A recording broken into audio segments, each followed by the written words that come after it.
Hello, and welcome back to Claw TV. I'm Delilah. And I'm Fiona. We're glad to be back, so let's dive into the current CHS updates and events. Our homecoming football game is this Friday, October 10th against New Haven. Then this Saturday, we have our homecoming dance. While we're on the topic of homecoming, let's pass it over to Connor to see what's happening in the halls of CHS. This is Connor in the Halls, Homecoming Edition. So, Deshaun, I have a few questions about homecoming. You ready to answer? Yes. My first question is, what are you most looking forward to this year for homecoming? The homecoming game. All right. Are you planning on asking anybody, or have you already? Yeah, I already have R.B. Williams. All right. My final question is, what color are you planning on wearing? Green.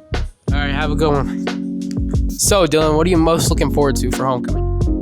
The homecoming game, attacking people and getting touchdowns. Okay. What color are you planning on wearing? Black. Are you planning on asking anybody, or have you already? Yes, I'm asking my girlfriend Trivina at homecoming game. All right, pretty fun. Have a good one. So, Lucas, what are you most looking forward to for the homecoming game? I'm looking forward to Dylan Huff running over people and scoring touchdowns. Okay. What color are you planning on wearing? Black. All right. Are you planning on asking anybody, or have you already? No, not at all. All right, have a good one. So, Charlie, what are you most looking forward to this year for homecoming? The food, 100%. All right. What color are you wearing this year? Black and pink. Okay. Are you planning on going with anybody or asking anybody? Yes. I'm going to ask someone. All right, have a good one. Thanks, Connor. That was great. I can't wait for homecoming. Everyone, don't forget, for homecoming week to dress up in your best school spirit outfits. Thursday is All Things Disney Day, and Friday is Blue and Gold Day.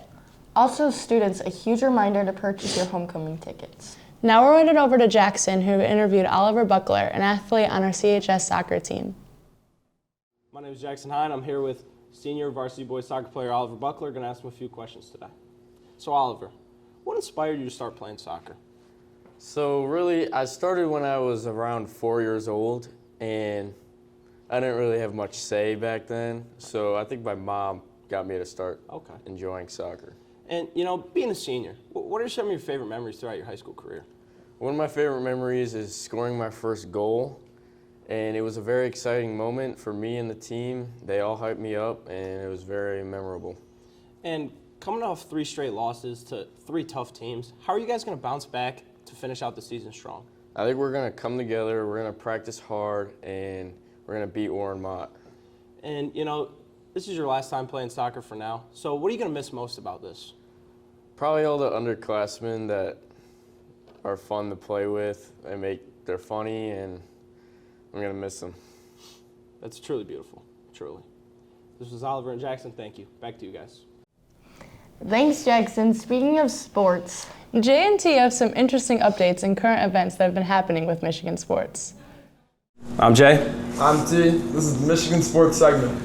U of M took down Nebraska in a close game, 30-27. U of M's running back Justice Haynes had 17 carries for 149 yards and a touchdown. U of M plays the Wisconsin Badgers at home October 4th at 12 p.m. Michigan State lost a high-scoring game to USC, 45-31. Aiden Shiles threw for 212 yards and 3 touchdowns on 12 for 21 throwing, having himself a day.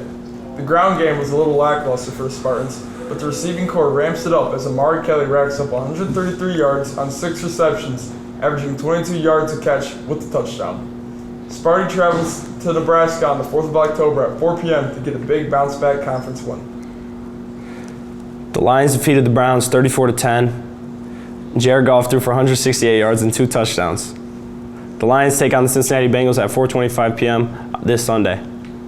The Tigers, after blowing a 10-game lead in the division, finally get a win against the Cleveland Guardians, winning 4-2 and tying up the lead in the division.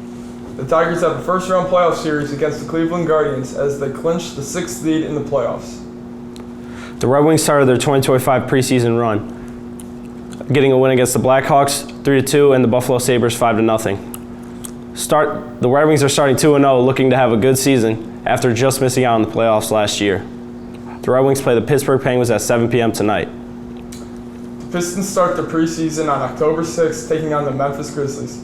The Pistons are due for a good year after making the playoffs for the first time since 2019 and had a tough first-round battle with the New York Knicks. I'm Jay. This is T. Back to you guys. nice guys. Coming back to CHS, Briggs interviewed Mr. Haka for this edition of Teacher Spotlight. All right, my name is Mr. Haka, teacher here at Clawson High School. Been here 9 years. I love my job. The best thing about my job is the students. I especially love teaching high school because you see the transformation of kids when they're in 9th grade, you know, just out of middle school and very unsure of themselves, to seniors. They're young adults, and you can talk to them like an adult. They don't see it within themselves, but the transformation, the growth in those 4 short years, well, they think it's a long time, but from an old person's perspective, it's a short period of time where they grow from a child to an adult. It's wonderful to witness and to see their emotional, intellectual growth, their curiosity. And the only advice I have to kids, or to students, shouldn't call them kids, especially the ones that are seniors, the advice I would have for those seniors is to stay curious. You know, we all admire and enjoy little toddlers because they're curious about the world. Everything is exciting to them and new, and they crawl under a table, it's a tent, it's a rocket, they have the brains of an adult. If they maintain the curiosity of a toddler, life is fantastic. You know, to stay curious. You know, well, in school, your education doesn't begin and end with school. You have an opportunity to learn every second of every day throughout your life to your last breath. And just keep that curiosity about this world and you'll have a wonderful life. Thanks, Briggs. Thank you guys for tuning in, and see you next time. And go Trojans!